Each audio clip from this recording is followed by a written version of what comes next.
Subscribe कीजिए Roy knowledge channel को और बेल आइकन को दबाएं लेटेस्ट लेक्चर को सबसे पहले देखने के लिए। आज के इस वीडियो लेक्चर में हम लोग सब जानने वाले हैं क्या होता है सीरीज रेजोनेंस, और हम लोग सब साथ ही साथ जानने वाले हैं क्या होता है resonant frequency of the circuit. कौन से सर्किट का भाई? सीरीज रेजोनेंस सर्किट का। उसके साथ साथ हम लोग सब जानेंगे क्या होता है पावर फैक्टर, क्या होता है करंट, क्या होता है वोल्टेज, क्या बनता है फेजर डायग्राम उसका, और साथ ही साथ हम लोग सब जानने वाले हैं क्या होता है बिहेवियर आर एल एंड सी का with the change in frequency. साथ ही साथ हम लोग सब बैंडविड्थ जानेंगे और साथ ही साथ एक्सप्रेशन को भी डिराइव करने का कोशिश करेंगे। किसका भाई? बैंडविड्थ का।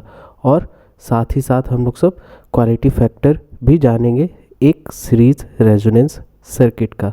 सो हेलो गाइस, तो कैसे हैं आप सभी? स्वागत है आप सभी का एक बार फिर से रॉय नॉलेज चैनल पे। तो चलिए इसी के साथ वीडियो को शुरू करते हैं।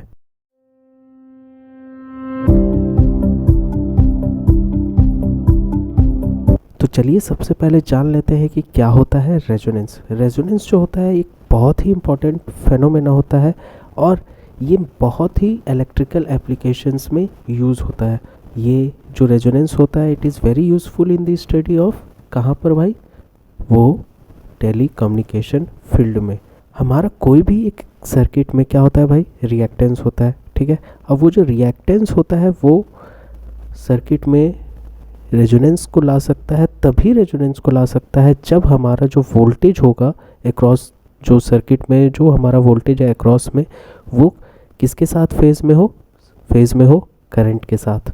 और जब हमारा सर्किट रेजोनेंस में आ जाता है दैट मीन्स हमारा जो रिएक्टेंस वाला जो पार्ट होता है वो क्या हो जाता है? Pure resistive. Pure resistive circuit का मतलब ये हुआ कि उसमें सिर्फ और सिर्फ रेसिस्टेंस ही मिल रहा है हमें, और या तो फिर क्या होगा भाई? Reactance is equals to zero होगा। चलिए तो हम लोग सब जान लेते हैं कि क्या भाई यहाँ पे हमारे पास क्या लगा हुआ है एक सर्किट में हमारा लगा हुआ है आर एल एंड सी, ठीक है। तो हमारा टोटल इम्पीडेंस क्या होगा भाई? वो हमारा हो जाएगा Z equals to R plus J X L minus X C, यही होगा, ठीक है। और ये चीज़ आपको अगर डिटेल में जानना है सिंपली आई बटन पे क्लिक कीजिएगा, आपको इस पर एक वीडियो मिल जाएगा। एक नहीं बहुत सारे वीडियो हैं। अब जैसा कि मैंने आपको बताया कि क्या होना चाहिए भाई, सर्किट क्या होना चाहिए रेजोनेंस में? प्योर रेसिस्टर, ठीक है। अब प्योर रेसिस्टिव अगर है हमारे पास दैट मीन्स हमको जो ये जे के साथ जो पार्ट लगा हुआ है इसको क्या करना होगा? ज़ीरो करना होगा। दैट मीन्स एट रेजोनेंस हमारा क्या होगा? ये वाला जो पार्ट है, ये वाला पार्ट, ये जो आप अंडरलाइन किए हैं, ये क्या होना चाहिए? Equals to zero. That means X L minus X C will be equals to zero. अगर हम इसको तोड़ देते हैं तो ये क्या हो जाएगा भाई? तो ये हो जाएगा X L equals to X C, ठीक है। That means inductive reactance is equals to capacitive reactance. इसका मतलब यही हुआ। अब हमको ये पता है कि एक्स एल इक्वल्स टू क्या होता है? हमारे पास होता है ओमेगा एल, और एक्स सी इक्वल्स टू क्या होता है हमारे पास हो जाता है 1 ओमेगा सी, ठीक है। अब चूंकि ये रेजोनेंस में है तो हम यहाँ पे ओमेगा आर लगा देते हैं, यहाँ पर भी ओमेगा आर लगा देते हैं, तो ये क्या हो गया भाई? Resonance angular velocity. अब इसको और तोड़ लेते हैं। ओमेगा को हम लोग सब जनरली क्या लिखते हैं? Omega equals to 2 pi F हो जाता है हमारा, ठीक है। तो हम इसको लिख सकते हैं 2 पाई। अब वही यहाँ पर आर लगाया है तो ये हो जाएगा एफ आर। क्या हो गया? ये रेजोनेंट फ्रिक्वेंसी। और यहाँ पे हो गया एल इक्वल्स टू हमारे पास फिर वही 1/2 पाई एफ आर, और क्या बचा? सी, ठीक है। अब हमको क्या करना है भाई? हमको ये जो एफ आर है इसको हम लोग सब इधर ले आते हैं लेफ्ट हैंड साइड। तो ये हो जाएगा हमारे पास क्या? एफ आर का स्क्वायर। ये 2 पाई को हम लोग सब इस तरफ ले आएंगे तो ये हो जाएगा 1/2 पाई का होल स्क्वायर, ठीक है। और ये नीचे आ जाएगा एल और सी। तो देयरफॉर हमारा एफ आर इक्वल्स टू क्या हो जाएगा? ये हो जाएगा 1/2 pi root under L C. ये यहाँ पर जो स्क्वायर था इधर लेकर के आएंगे राइट हैंड साइड तो क्या हो जाएगा? रूट में बदल जाएगा और हमारे को वैल्यू क्या देगा? कुछ ये वैल्यू देगा। तो ये हमारा क्या हो गया? यही हमारा हो गया रेजोनेंट फ्रीक्वेंसी, ठीक है। आपसे अगर रेजोनेंट एंगुलर वेलोसिटी पूछ दे दैट मीन्स ओमेगा आर, तो ये हो जाएगा simply 1 divided by root under L C. समझे बात को? वो कितना आसानी से निकल गया आपका रेजोनेंट फ्रीक्वेंसी और रेजोनेंट एंगुलर वेलोसिटी। किसका भाई? सीरीज रेजोनेंस का। चलिए तो अब जान लेते हैं कि क्या होगा पावर फैक्टर हमारा एक सीरीज रेजोनेंस सर्किट में। तो हमारा पावर फैक्टर क्या होता है भाई? पावर फैक्टर इसको हम लोग सब इस तरफ से लिखते हैं, और ये क्या हो जाता है भाई? ये हो जाता है हमारा कॉस फाई। कॉस फाई क्या होता है? R divided by Z. But हमको तो ये पता है कि एट रेजोनेंस हमारा क्या होता है? जेड इक्वल्स टू आर हो जाता है। तो हमारा पावर फैक्टर क्या हो जाएगा भाई इस केस में? रेजोनेंस के केस में भाई, रेजोनेंस के केस में हमारा पावर फैक्टर हो जाएगा क्या? आर डिवाइडेड बाई आर, और दैट मीन्स 1। दैट मीन्स जहाँ पर भी रेजोनेंस होगा, रेजोनेंस आएगा, वहाँ पर जो हमारा पावर फैक्टर होगा, power factor will be equals to 1। समझे बात को? चलिए तो अब जान लेते हैं कि क्या होगा करंट। अब यहाँ पर जो इम्पीडेंस है वो क्या है? मिनिमम। मिनिमम क्यों है भाई? क्योंकि हमारा जो इम्पीडेंस है वो क्या हो गया है? डायरेक्टली आर हो गया है। सो जो हमारा जो करंट है होगा वो क्या होगा भाई? वो होगा मैक्सिमम। कहाँ पर? रेजोनेंस में। ठीक है। This the circuit accept more current and as such an RLC circuit under resonance is called an acceptor circuit. किस तरह का सर्किट हम लोग सब बोलते हैं भाई? उसको एसिपेटर सर्किट। समझे? ये बहुत इंपॉर्टेंट है। समझे क्यों? क्योंकि रेजोनेंस पे मैक्सिमम करंट होता है क्या? डिलीवर्ड। सो हमारा यहाँ पे आई नॉट इक्वल्स टू क्या है भाई? V by Z. I not क्या? सिंपली हम लोग सब करंट बोलेंगे। यहाँ पर जो जेड है वो क्या है? आर के इक्वल, तो हम इसको लिख सकते हैं V बाई आर। बढ़ते हैं और जान लेते हैं क्या होगा वोल्टेज। सो एट रेजोनेंस हमको क्या पता है भाई? हमको पता है कि क्या होता है? ओमेगा। ठीक है। Omega R L equals to 1 divided by omega R C, ये हमको पता है। अब हम लोग सब क्या करते हैं? दोनों तरफ हम लोग सब मल्टीप्लाई कर देते हैं। किससे भाई? करंट से। ठीक है। आप आई नॉट ले लो या तो आई ले लो, वो वैल्यू पे डिपेंड, मतलब वो जो वेरिएबल होता है उस पर कुछ डिपेंड नहीं करे, बस आप नोटेशन को समझो। ठीक है। तो ये हो जाएगा हमारा क्या? ये हो जाएगा omega R L, I not ले लेते हैं, इक्वल्स टू आई नॉट, ठीक है, divided by omega R C होगा भाई। अब ये जो है, ये इसको अगर हम लोग सब गौर से देखें तो ये वही चीज़ है कि क्या है भाई? Voltage across the inductor, that means ये हो जाएगा VL। और ये क्या है? Voltage across the capacitor VC। That means जो रेजोनेंस होता है वहाँ पर क्या होता है? वोल्टेज, वहाँ पे क्या होता है भाई? वोल्टेज अक्रॉस किसके? Across inductor is equals to voltage across capacitor. समझे बात को? बहुत ही आसान है, समझ में आया होगा। ठीक है। तो चलिए बढ़ते हैं और जान लेते हैं कि क्या कैसे बनता है फेज़र डायग्राम और क्या होता है फेज़र डायग्राम। अब ये बात आपको पता चल ही गया होगा कि यहाँ पर जो VL है, वोल्टेज अक्रॉस दी किसके? इंडक्टर के, और जो हमारा VC है वो दोनों इक्वल है। VC क्या हुआ? Voltage across capacitor. अब ये दोनों इक्वल है, दैट मीन्स अगर हम लोग सब फेज़र डायग्राम बनाने का कोशिश करें तो हमारा कुछ इस तरह से बनेगा। आई यहाँ पे आ जाएगा। ठीक है। वोल्टेज अक्रॉस इंडक्टर जो है वो क्या करता है? लीड करता है, तो यहाँ पे VL हो गया। और जो वोल्टेज अक्रॉस दी कैपेसिटर होता है वो लैग करता है, तो यहाँ पे VC हो गया।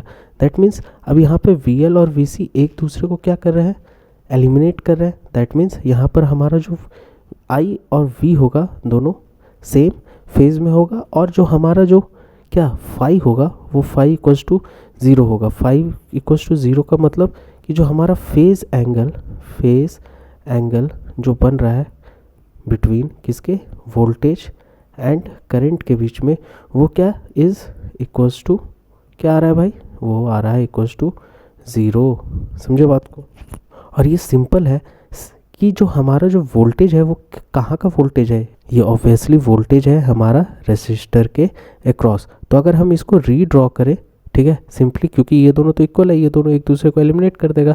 तो हमारे पास जो फेज़र डायग्राम बन के आएगा वो बन के आएगा कुछ सिंपल इस तरह से, ये आई हो गया और ये हमारा वी आर हो गया। तो चलिए इसी के साथ जान लेते हैं कि क्या होगा बिहेवियर आर एल एंड सी का किसके साथ, चेंज ऑफ फ्रीक्वेंसी के साथ।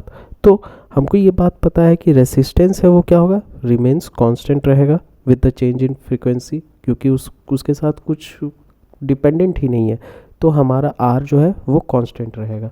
तो सबसे पहले हम क्या करते हैं, एक ग्राफ को प्लॉट करते हैं। सिंपली कुछ इस तरह से ग्राफ को हम एक प्लॉट कर लेते हैं, ठीक है। तो ये हो गया हमारा z। अब ये देखिए कि हमारा जो r है वो क्या है, कांस्टेंट, तो हम इसको कांस्टेंट बना देते हैं भाई। ये हो गया हमारा r, ठीक है। अब चूंकि हमारा जो एक्सेल होता है वो XL is directly proportional to frequency. क्यों भाई, क्योंकि एक्सेल इक्वल्स टू हमारा होता है 2πf_l, ठीक है।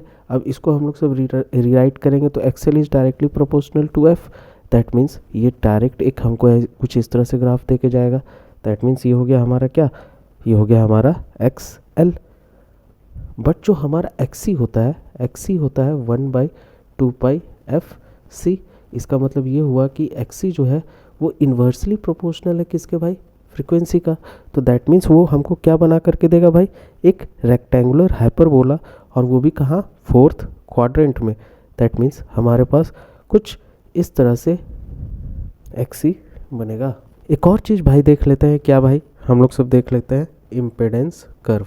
इम्पीडेंस कर्व क्या होगा, इम्पीडेंस कर्व में हमारे पास क्या होता है भाई, हमारे पास हो गया, ये हो गया Z, ठीक है। और ये नीचे में हमारा हो गया भाई क्या, हमारा हो गया फ्रीक्वेंसी, ठीक है। अब हम लोग सबको जो कर्व बनता है इम्पीडेंस कर्व कुछ इस तरह से बनता है, ठीक है। हमारा Z मिनिमम होता है कहाँ पर, जहाँ पर रेजोनेंस होता है। दैट मीन्स ये वाला जो पार्ट है, ये यहाँ पर हम लोग सब देख पा रहे हैं, ये वाला पार्ट आप लोग सब अगर नहीं देख पा रहे तो मैं कलर चेंज करता हूँ, आप देख पाइएगा। ये वाला जो पॉइंट है, ये वाला पॉइंट है, ये क्या है, मिनिमम है। दैट मीन्स ये क्या हो जाएगा भाई, ये हो जाएगा हमारा FR, जिसको हम लोग सब रेजोनेंट फ्रीक्वेंसी बोलते हैं। और उससे पहले वाला जो एरिया है, दैट मीन्स ये वाला जो एरिया है, ये जो हमारा जो बच गया, ठीक है, इस तरफ वाला जो एरिया है, ठीक है, ये क्या हो जाएगा भाई, ये हो जाएगा हमारा कैपेसिटिव। और ये वाला जो एरिया है, ये वाला एरिया जो है जिसको मैं डॉट लाइन से बना रहा हूँ, ये हो जाएगा हमारा इंडक्टिव, ठीक है।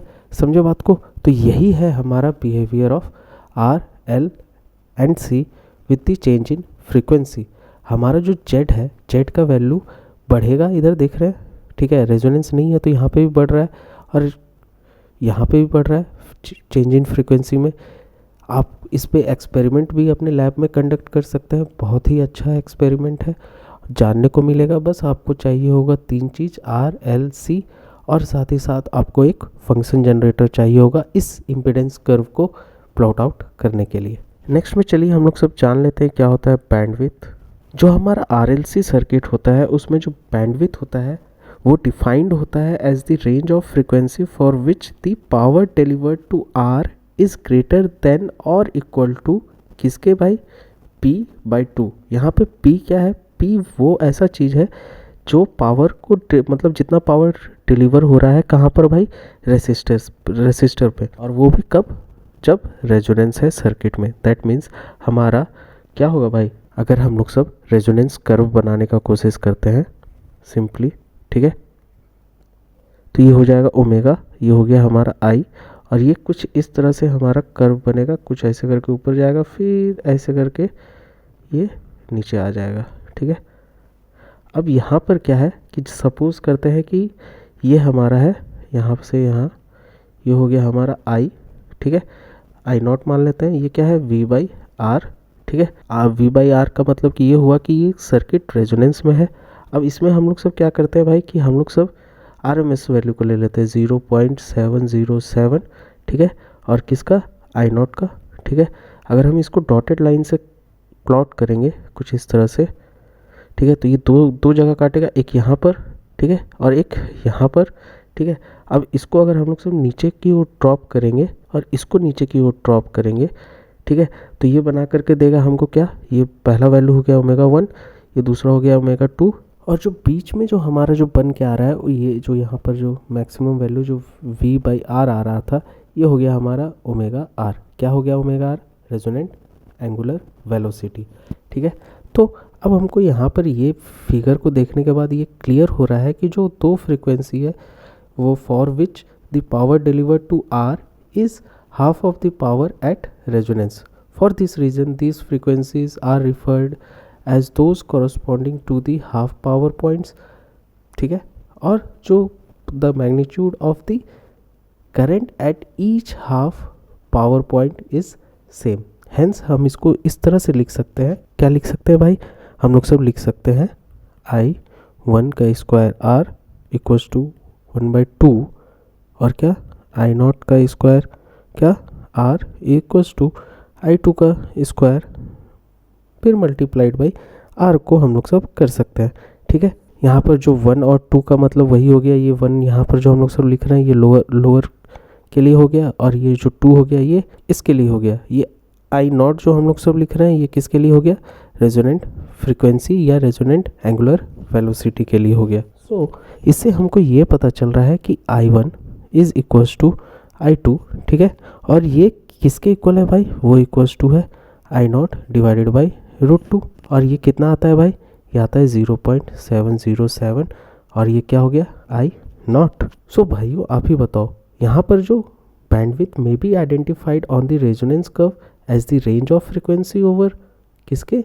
विच the magnitude of the current is equal to or greater than 0.707 of the current at resonance. ठीक है, और यहाँ पे बैंडविड्थ कितना है भाई? इज़ कितना है? ω2 माइनस ω1।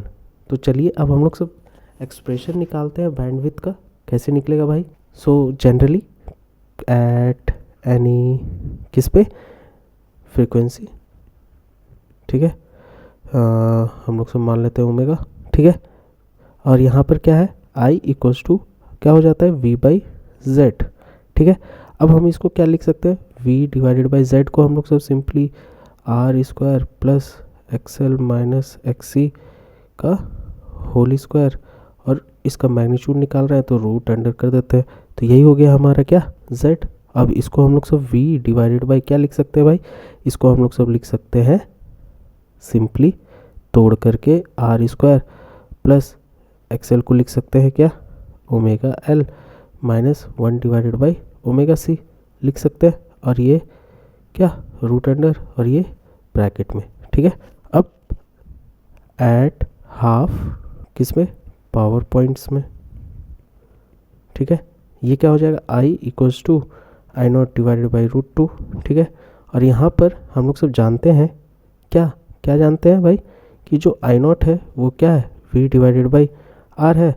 तो हमारा आई इक्वल्स टू क्या हो जाएगा भाई? हमारा आई इक्वल्स टू हो जाएगा v डिवाइडेड बाई √2। वैल्यू को पुट कर दिएंगे सिंपल, डिवाइडेड बाई आर। समझे? अब यही वैल्यू को हम लोग सब ऊपर वाले इक्वेशन में, यहाँ वाले इक्वेशन में पुट करेंगे। तो हमारे पास क्या आ जाएगा भाई? हमारे पास आने वाला है v डिवाइडेड बाई क्या आ जाएगा? सिंपली रूट अंडर क्या था? R square plus omega L minus 1 divided by omega C का होल स्क्वायर। ठीक है, और क्या था भाई? वो किसके इक्वल्स टू हो जाएगा? वो हो जाएगा v डिवाइडेड बाई √2 आर हो जाएगा। अब सिंपली क्या करना है भाई? देख लो, यहाँ पर हम लोग सब क्या कर सकते हैं? हम लोग सब इसको तोड़ सकते हैं ना, ये v कैंसिल। ठीक है, 1 डिवाइडेड बाई ये है, और यहाँ पे भी 1 डिवाइडेड बाई √2 आर है। इसको एलिमिनेट करेंगे, इसको एलिमिनेट कर देते हैं, तो हमारे पास क्या आ जाएगा भाई? हमारे पास सिंपली आ जाएगा root under R square plus क्या? Omega L minus 1 divided by omega C का होल स्क्वायर। ये किसके इक्वल्स टू हो जाएगा? √2 आर के। अब हम लोग सब कुछ नहीं करेंगे, हम लोग सब क्या कर देंगे भाई? दोनों तरफ स्क्वायरिंग कर देंगे। स्क्वायर करेंगे तो रूट हट जाएगा, यहाँ का रूट हट जाएगा, यहाँ आर स्क्वायर आ जाएगा, तो ये हो जाएगा R square plus omega L minus omega C का होल स्क्वायर। ठीक है, अब ये स्क्वायर करेंगे इसको तो ये हो जाएगा 2, और ये हो जाएगा आर स्क्वायर। अब कुछ नहीं करना है, अब क्या करना है कि सिंपली आर स्क्वायर को उधर लेके जाएंगे तो ये हो जाएगा omega L minus 1 by omega C का होल स्क्वायर। ठीक है, और ये इधर आएगा तो ये हो जाएगा क्या? आर स्क्वायर, ठीक है। अब क्या करेंगे भाई, अब हम लोग सब क्या करेंगे कि ये जो स्क्वायर है इसको अब हम लोग सब रूट ले लेंगे भाई। रूट ले लेंगे तो हमारे पास क्या बचेगा, सिंपली बचेगा omega L minus 1 divided by omega C equals to, अब रूट लेंगे यहाँ पे तो हमारे पास क्या आ जाएगा, हमारे पास सिंपली आ जाएगा प्लस माइनस आर, ठीक है। अब इसको सिंपली इधर भी ले आएंगे तो ये हो जाएगा omega L minus 1 divided by omega C plus minus R equals to 0, यही आएगा। इसी करने के लिए हम लोग सब क्या कर सकते हैं भाई, यहाँ से हम लोग सब ओमेगा स्क्वायर कर देते हैं, इसको ओमेगा स्क्वायर कर दिए, ठीक है। नीचे से ओमेगा ले आए तो ये ओमेगा स्क्वायर हो गया, ठीक है। अब यहाँ पर एक एल है हमारे पास, ठीक है। अब इस एल को हम लोग सब कॉमन लेकर के राइट हैंड साइड भेज देंगे तो ये तो 0 हो गया, ठीक है। लेकिन जो एल आया तो ये हो जाएगा माइनस 1 डिवाइडेड बाई क्या, हमारे पास हो जाएगा एल सी, ठीक है। और प्लस माइनस हमारे पास क्या हो जाएगा आर डिवाइडेड बाई एल, क्योंकि हम एल को कॉमन लिए थे। और यहाँ पर फिर हमारे पास ओमेगा, और ये इक्वल्स टू क्या हो जाएगा 0। सो आप इस इक्वेशन को देख रहे हैं, ये इक्वेशन एक क्वाड्रेटिक इक्वेशन में टूट गया है भाई। तो हमको इससे अगर ओमेगा का वैल्यू निकालना है तो आसान पड़ जाएगा, ठीक है। किस तरह से आसान पड़ेगा, वो पड़ेगा आसान, अगर हमको ओमेगा निकालना है तो वो सिंपल सा रूल था minus B plus minus root under B square minus 4ac divided by 2a। तो उसी फार्मूला से हम लोग सब निकाल लेंगे क्या, ओमेगा। तो ओमेगा हमारा क्या आ जाएगा, वो आ रहा है ओमेगा इक्वल्स टू क्या आएगा भाई, plus minus R divided by क्या 12, फिर हमारे पास क्या रहेगा plus minus root under R square divided by 4 L square plus 1 divided by L C, ये पूरा रूट अंडर में। अब इससे हम लोग सब एक एक करके तोड़ सकते हैं भाई वैल्यू को, ठीक है। तो हमको अगर तोड़ना है तो ये सिंपली टूट जाएगा, कैसे टूटेगा भाई, omega equals to plus minus, ठीक है, आर डिवाइडेड बाई 12, ठीक है, प्लस माइनस। अब ये वाला जो पार्ट है R square divided by 4 L square, ये बहुत ही छोटा हो जाता है, तो हम इस पार्ट को नेगलेक्ट कर सकते हैं। तो ये सिंपली क्या हो जाएगा 1 डिवाइडेड बाई एल सी, क्यों, क्योंकि हमारा नेगलेक्टिंग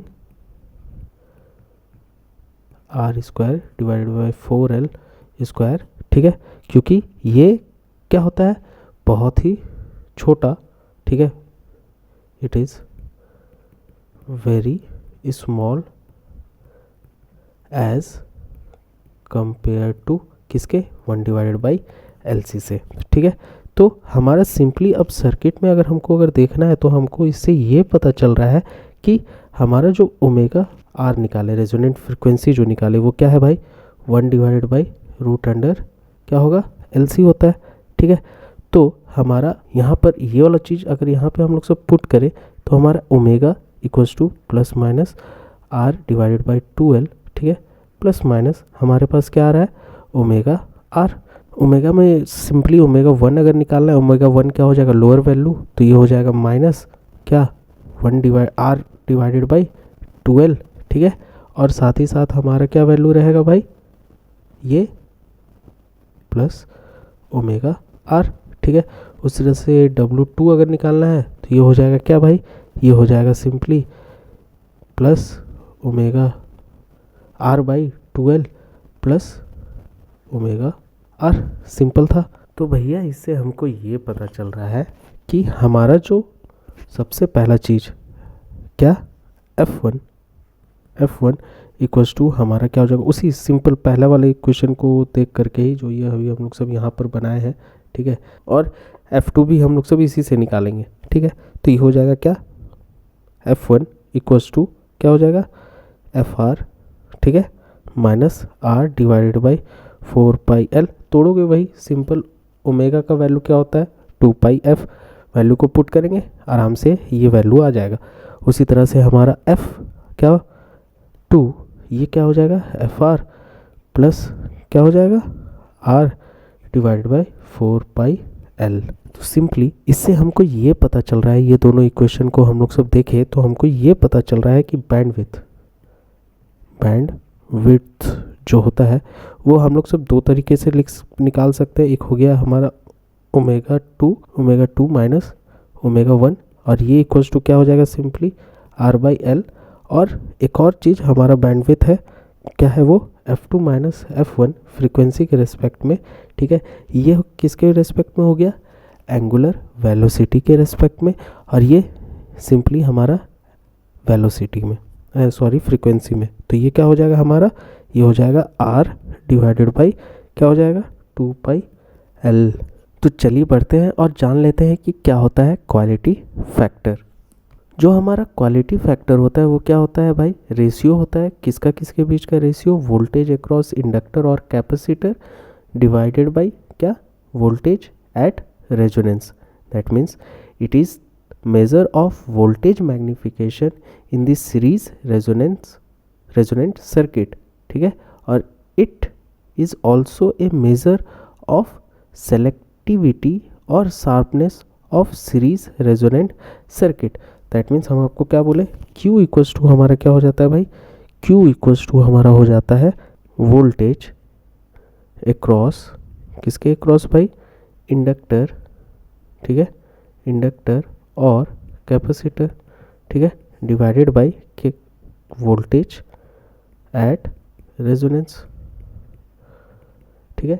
दैट मीन्स यहाँ पर क्या, VL को अगर हम लोग ले लेते हैं तो उसको डिवाइड कर देंगे V से, अगर हम लोग सब VC ले लेते हैं तो यहाँ पर डिवाइड कर देंगे V से। अब अगर हम लोग सब V और VC को अगर सब्स्टिट्यूट करना चाहें तो सब्स्टिट्यूट कर सकते हैं। तो दैट मीन्स वो हमारा क्या हो जाएगा, Q0, यहाँ पे इसको क्वालिटी फैक्टर्स को Q0 से डिनोट कर सकते हैं। तो इसको हम लोग सब लिख सकते हैं क्या, I0, ठीक है, X, ठीक है, L डिवाइडेड बाई क्या, I0 R, ठीक है। इसको अगर हम लोग सब काट भी सकते हैं, ठीक है। उसी तरह से हम लोग सब लिख सकते हैं क्या, XL इक्वल्स टू क्या होता है, ओमेगा L, ठीक है, और ये डिवाइडेड बाई R, रेजोनेंस है तो यहाँ पे ओमेगा R लिख देते हैं, ठीक है। तो इसी तरह से अगर हम लोग सब कैपेसिटर के क्रॉस निकालेंगे तो वही आएगा 1 divided by omega R C और फिर R, ठीक है। तो यही है हमारा क्या, क्वालिटी फैक्टर। और ऊपर वाले इक्वेशन से अगर हम लोग सब क्या ओमेगा R का वैल्यू को सब्स्टिट्यूट करना चाहें तो हमारा Q0 इक्वल्स टू क्या हो जाएगा भाई, अब यहाँ पर ओमेगा R इक्वल्स टू क्या होता है, 1 डिवाइडेड बाई रूट LC होता है, ठीक है। अब ये फिर मल्टीप्लाई हो जाएगा किससे, L से, यहाँ पे L से मल्टीप्लाइड है, डिवाइडेड बाई R, ठीक है। तो ये इक्वल्स टू हो जाएगा 1 divided by R root under L divided by C। तो यही हो गया हमारा क्वालिटी फैक्टर। तो आशा करता हूँ आपको एक एक चीज़ इस वीडियो का अच्छे से समझ में आया होगा। वीडियो अगर आपको अच्छा लगा तो इस वीडियो को लाइक ज़रूर करें, अपने दोस्तों के साथ शेयर करें, और आप इस चैनल में नए हैं तो इस चैनल को ज़रूर से सब्सक्राइब करें। Thank you for watching. जय हिंद।